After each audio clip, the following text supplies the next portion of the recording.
Il ne faudrait pas que la forêt cache l'arbre. Alors, l'arbre, en l'occurrence, ce sont les personnages, on y revient, et on va écouter donc une nouvelle page centrée sur un autre personnage. Edith découvrit comment s'orienter lors de ses randonnées en forêt. Ensuite, elle apprit à identifier les traces, laissées, empreintes de pieds, en particulier celles des cervidés. Bernie lui offrit des bois de cerf abandonnés le printemps dernier, lui expliquant que les mâles muaient vers la fin février et à peine un mois plus tard, ils arboraient les refets en velours de leur future ramure. Il lui enseigna également la technique idoine pour établir un campement de fortune et ainsi s'abriter de la pluie et des orages. Il l'exerça à allumer un feu dans la neige, même avec du bois mouillé. Le soir, après le repas, ils consultaient ensemble ses livres de botanique ou ceux sur l'agriculture et l'agroforesterie.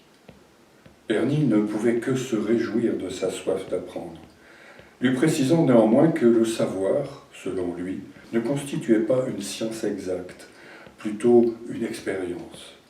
D'abord on devine, il disait à l'intention d'Edith, puis on essaie tout en tâtonnant, et en définitive, on apprend. Évidemment, Edith, c'est un personnage central et qui par ailleurs correspond malheureusement à une certaine actualité, qui est celle des violences subies par les femmes dans le cadre de leur couple.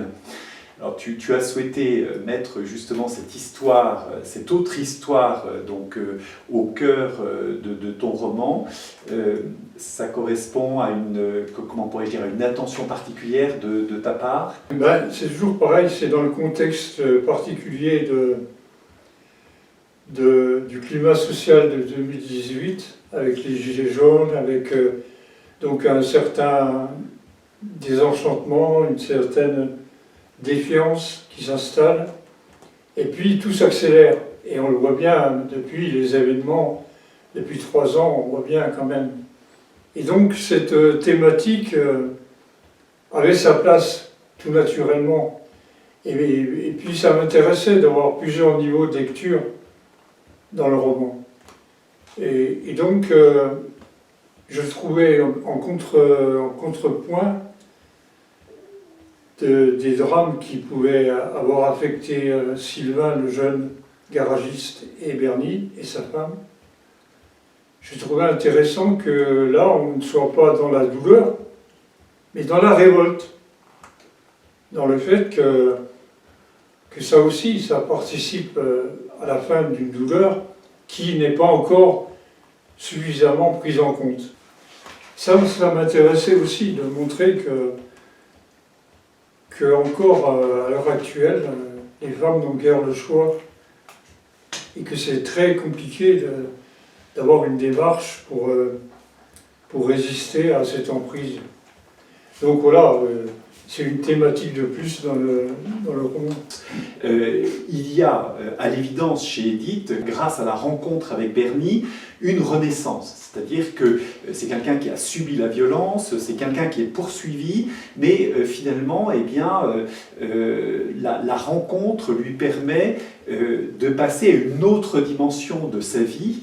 Alors, revenons à ce point assez délicat, justement, dans ton travail d'écriture, qui est de décrire, je ne vais pas dire une renaissance, mais des renaissances, puisqu'il y a plusieurs personnages qui, en quelque sorte, arrivent à surmonter leur douleur. On ne sort jamais indemne d'une épreuve.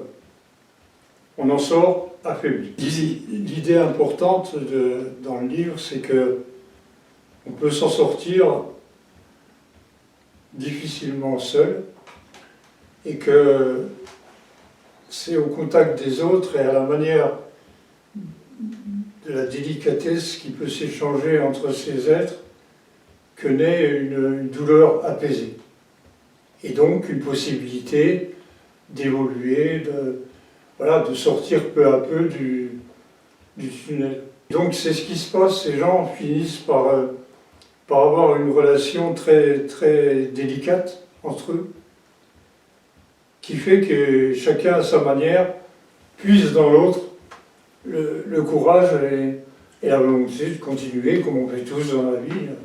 C'est pour ça que les citations à l'entrée du livre de Terry Tempest Williams, cette citation et celle de Joy Harjo, amérindienne, sont importantes parce qu'elles ouvrent complètement le champ lexical du livre. En disant, bon, ben, nous avons tous perdu un être cher et nous en serons tous avec la mort. Et ça n'est pas triste ni plombant, c'est ça que je voulais. Et il y a des moments aussi de drôlerie dans le texte. Il y a des moments marrants. Et parce que la vie, c'est comme ça, c'est pas d'un bloc. Vous êtes un représentant des Gilets jaunes. Oh non, pas vraiment. Moi, je suis un Indien des Alpes du Sud.